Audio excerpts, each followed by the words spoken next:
What's up, guys? Clouded Journey here. This is going to be sort of a fond farewell video. Unstoppable Dynasty, young over. I'm a hustler, baby. Hustler. I just want you to know. I am heading out to go commercial fishing. This afternoon I'm leaving to go sort of prep the boat and everything.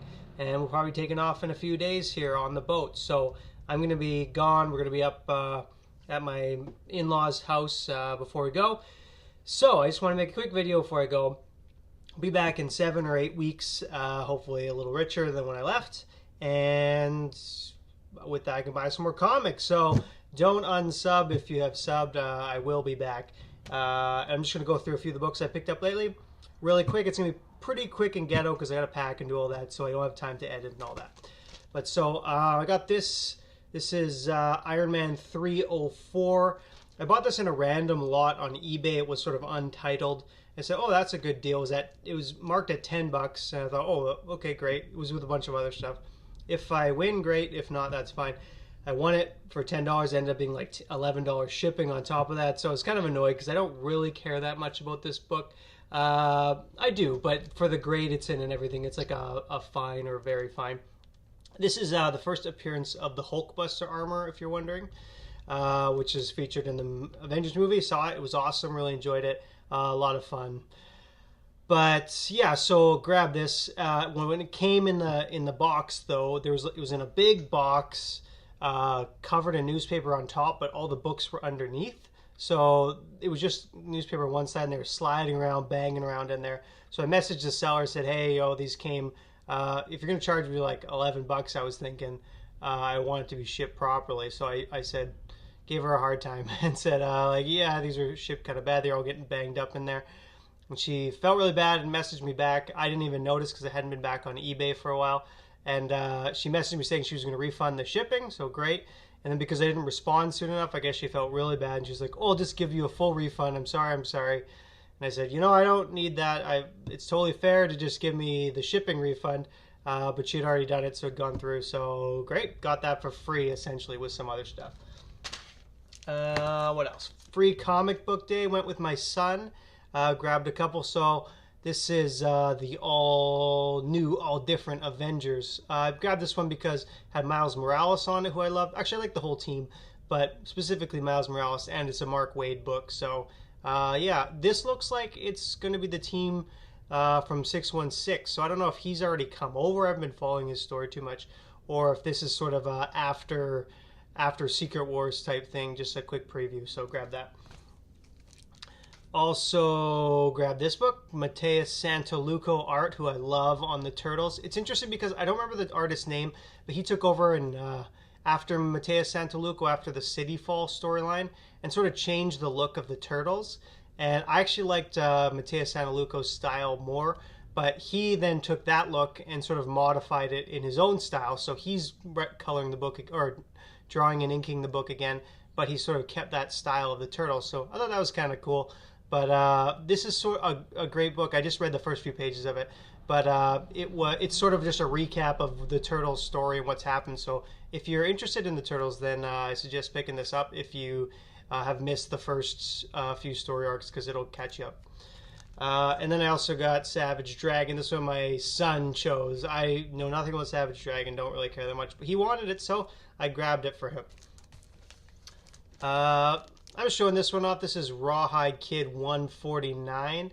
Mostly because a friend of mine, my brother-in-law actually, was down in the States and went and checked out a comic store.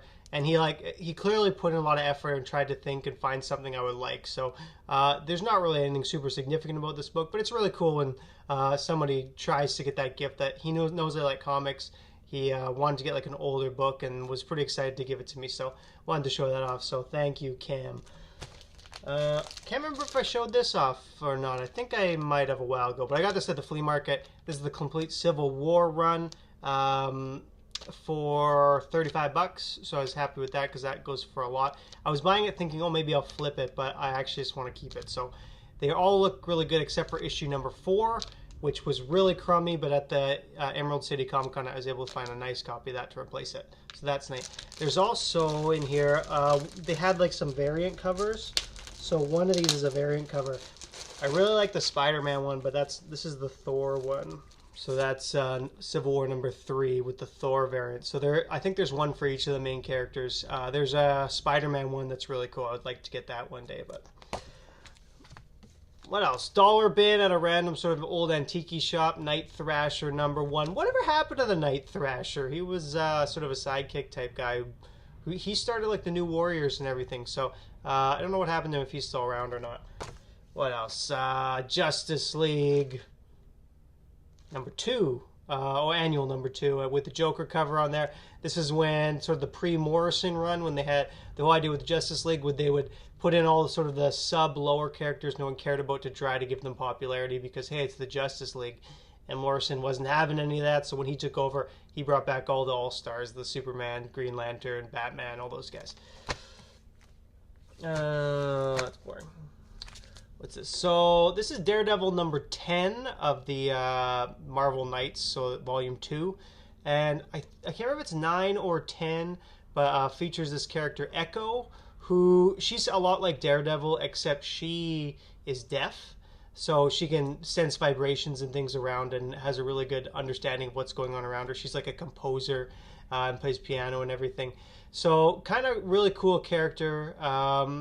Could see it in a movie or the show eventually. I think she'd be a pretty interesting character to add to that story. I love the Daredevil story, and she's one that you don't need a lot of special effects or a lot of money to bring that character in, and has a really fascinating thing that could kind of bounce off Daredevil really well. So, and I'm just collecting this whole run anyways because everyone says how great it is. Bendis kind of annoys me as a person personally, just hearing interviews and things with him, but I do like his writing for the most part, so figured I'd go through this. This is I think his name's Anthony Mack storyline, so I don't even want to talk about Bendis. He takes over after this. What else? Vengeance of Bane. This was $5 at the flea market. First appearance of Bane. This is a third print though. I'm a little annoyed. It's not bad to get the third print, but it has like that wear on the corner. So I didn't realize it was the third print when I got it, but it was $5. It was less than that because I always package stuff and offer a lower price. You can tell because the title's blue here, and there's also a #3 under there. But I guess this is a fairly low print run too, so it's sort of rare in that sense. But it's also the first print, so I can read this story. What else? Oh, Strange Tales 169. So after Strange Tales 168, the book sort of split, and you had Doctor Strange 169, and then Strange Tales 169 continued with Brother Voodoo. So he's like I don't know if he's out of Wakanda. He's like an African shaman type guy, and he takes over as the Sorcerer Supreme eventually. But yeah, interesting character. First appearance under $10, and this is probably fine, VG fine. It's just got some like, I don't know, it's like sort of the scuffing, I don't know what you call that, but it's got a few spine ticks. It looks good in terms of the corners and the sharpness and in colors, but it's just sort of scuffed. It's like if it was in like a dollar bin sitting there raw kind of thing, and then the other books are pushing against it, and maybe some of the ink from the back of the other book rubs on there. It has sort of that look. So there might be a way to clean that off. I've been sort of researching. There's some stuff you can get for old magazines, and it's like a little bar that you can rub along, and it pulls off extra gunk and dirt and stuff that's not supposed to be there. So it's something I'd like to try one day. What else? A bunch of the Ultimates 2. So Ultimates 2 #4, #5. These are great stories. Mark Miller stories #6. Way more like realistic type characters. They're not the nice hero types. They're sort of very flawed, all of them, each of the characters, which makes them interesting. Some people don't like that. I think for like a mini-series, I do like that. I like my heroes to be heroes generally, but in these types of Elseworld mini-series, I like seeing that side of the characters. #10. And #11. Yeah, so nothing super mega besides that, but that's some of the stuff I got. Oh, I also purchased an awesome piece of original art, which I might not even get a chance to see before I leave for my fishing trip. I'm having it shipped to my wife's parents' house, because that's where we're going to be for a couple days, and hope if I get lucky. It's coming from the States, so it's got to get across the border. Generally takes about 10 days, and I'm not going to be around for 10 days, so I doubt I will get to see it before I leave, but excited to get that. It's the first piece of original art I got. Do I want to give you? it's a Ninja Turtles book, I'll tell you that. So really exciting. I think I got a pretty good deal on it for the most part. What happened was I sold a bunch of books on eBay, some of my extra stuff. I sold my whole Batman Eternal run. I got a pretty good price for that, so I was happy with that. Basically, the way I collect is I like to read the singles and stuff as they come out monthly. If I really, really like it, I'll keep it. If I don't, I'll probably look to sell it as a run or whatever, because I'm just the kind of guy, I don't want to have like 12 long boxes full of books. I already am like overloaded with books, and that's when I'm only keeping the stuff I really like. So try to minimize. If I don't think it's like the greatest thing ever, if I don't think I'll go back and read it, like Batman Eternal, I enjoyed it for what it was, but happy to get some of that money back, because I just don't think I would probably read it again. If I wanted to, I'll just get the omnibus when it comes out. So happy to recover some money on there. And with that money, I was able to get some original art. So super excited. This is a page from a Ninja Turtles comic. And for the price and what's on it, I was actually really surprised, because there's a lot of action on it, a lot of things happening, and got all the characters and everything on there, where a lot of times those pages tend to go for more than sort of just a dull page. But I got a really good price. So excited to show it off when I get home. That's probably what I'll do for my next video. So end of June-ish time, guys. So have a good couple months there. And we'll see you soon, guys. Thanks a lot for watching.